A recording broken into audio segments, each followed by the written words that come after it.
మా పటాన్చెరు కాన్స్టిట్యూన్సీ గుమ్మడాల మండలం నల్లవల్లి విలేజ్ అన్న. అయితే గత 48 రోజు ఈరోజు అయితే ఇంత ముందు ఏమైందంటే ఫస్ట్ నుంచి చెప్తున్నాను నేను ఏమైంది ఒక 2 నిమిషాలు చెప్పేసా. ఫస్ట్ ఏమైందంటే ఇట్లా మేము మామూలు డంపాడ పడుతుందని ఇలాంటి ఇన్ఫర్మేషన్ లేదు.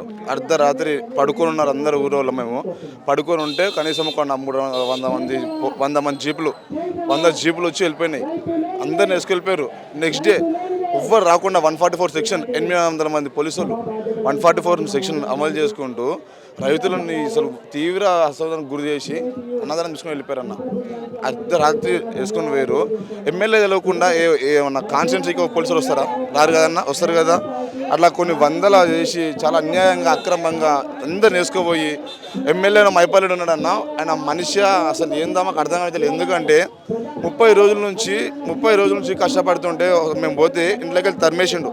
ఆడవాళ్ళని అవసరం లేదు ఇంట్లోకి వెళ్తూ బహార్ జోన్ ఇందిరామని తెలుగు వాళ్ళని అంటే పెద్ద పెద్ద నాయకులు వస్తేనే మాట్లాడతారు. రైతుల గురించి మాట్లాడాలి కదన్న. పక్క కాన్స్టిట్యున్సీ వాళ్ళు వాకిటి సుండ లక్ష్మారెడ్డి ఆమె అసెంబ్లీలో మాట్లాడితే మా మైపాలెడ్డి మాట్లాడతలేడు.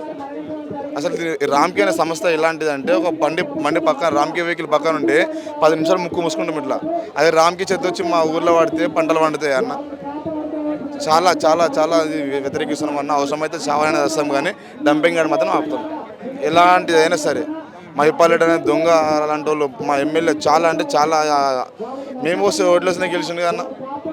మేము ఓట్లు వస్తేనే గెలిచినోడు ఇలా మమ్మల్ని పట్టించుకోకపోతే రేపు ఎమ్మెల్యే అవుతాడా? మళ్ళీ ఒకసారి మా దగ్గర రాండి వస్తాడా? ఇదన్నా ప్రస్తుతం నడుస్తుంది. రంపేట మాత్రం వద్దన్నా. నేను ఒక ప్రైవేట్ కంపెనీలో జాబ్ చేస్తా. రామ్కి అనేది ఎందుకు తెలుసు నాకు. ఆ చెత్త, ఆ స్మెల్, అది ఏంది అసలు మేము బతకలేని పరిస్థితి ఉంటుంది అక్కడ. కనీసం 4 మండలాలు మొత్తం 4 మండలాలు లేచిపోయే అవకాశం ఉంటుంది. ప్రజాపాలన అంటుండ్రు రేవంత్ రెడ్డి. ప్రజాపాలన ఏందో అర్థమవుతుంది. ప్రజా సేకరణ లేదు, గ్రామ పంచాయతీకి నోటీస్ లేదు, ఎలాంటి అసలు సేకరణ లేకుండా అన్నదానం మీరు ఇట్లా వేయడం మనం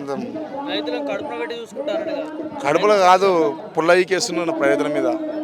గుమ్మడల మండల్ నర్సాపూర్ మండల్ పటాన్చెరు కాన్స్టిట్యున్సీ మన నర్సాపూర్ కాన్స్టిట్యున్సీలా పుల్లయ్యకేస్తున్న అడవిలా చచ్చిపోంటే బతుకని మాకు సంబంధం లేదు అంటుండ్రు రేవంత్ రెడ్డి.